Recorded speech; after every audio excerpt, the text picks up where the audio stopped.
unsa ka tinuod nga ilugos mo daw kuno mo tong customer dito sa bar, sir? Ang katotohanan yun. Unsa ang ginahitabo day, sir? Kasi yung siya, yung dinulungan ko lang para buhatin ko sa sofa bed. Ah, okay. Ngayon, pagkabuhat ko sa kanya, bigla akong yung ulo ko sa dibdib niya. So parang kinabig yung ulo mo papunta sa ano niya, sa bibig. Tapos anong ginawa mo, sir? Yun o, kasi ayaw na akong bitawan. Ano? Ayaw na akong bitawan niya. Ayaw ka niyang bitawan. Tapos, Yun ako nag-umpisa.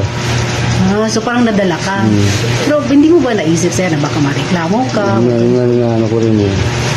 Yun nga rin yung isip ko rin nun. Pero ayaw talaga sa bumitaw eh. Dahil na yung takso na rin. Hindi ka ba tumawag sa kasama mo? Wala akong cellphone. Kami lang dalawa doon.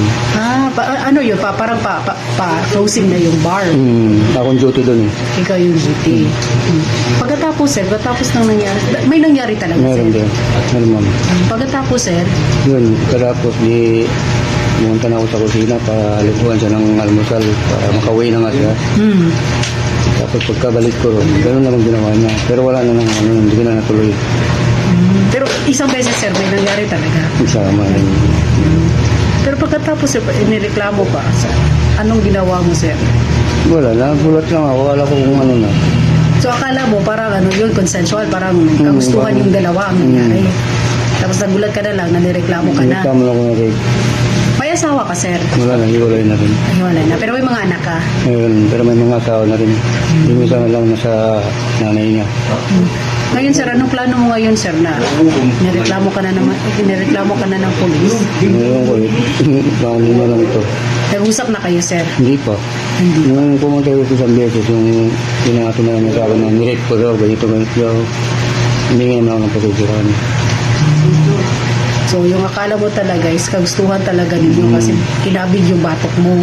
Kaya, Okay. Pero ano yung mensahe mo na lang sa biktima, sir? Baka maawa siya o ano mo ano gano'n. lang, hindi na akong nagtengke sa kanya.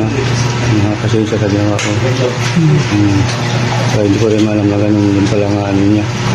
Saka alam naman sa sarili niya kung ano yung totoo, kung inaras ko ba siya. Gustuhan din naman niya. Pero hindi mo talaga naisip, sir, na baka mareklamo ka, baka sunod ka sa Wala akong polis. naisip na ganun kasi. Parang nawala ka na rin sa isip Oo, mo. kasi namunga pa sa isang pera, pamasahe. So hiningan ka pa ng pera. 2,200. Okay. Kasi wala nga, pagka maaga, pagkaligo ko lang, asa na pamasahe ko. Para wala lang, normal lang. Magugulat na ako ganun. So hindi mo yun akala na irereklamo ka na. Hindi ko na, hindi kinisip yun.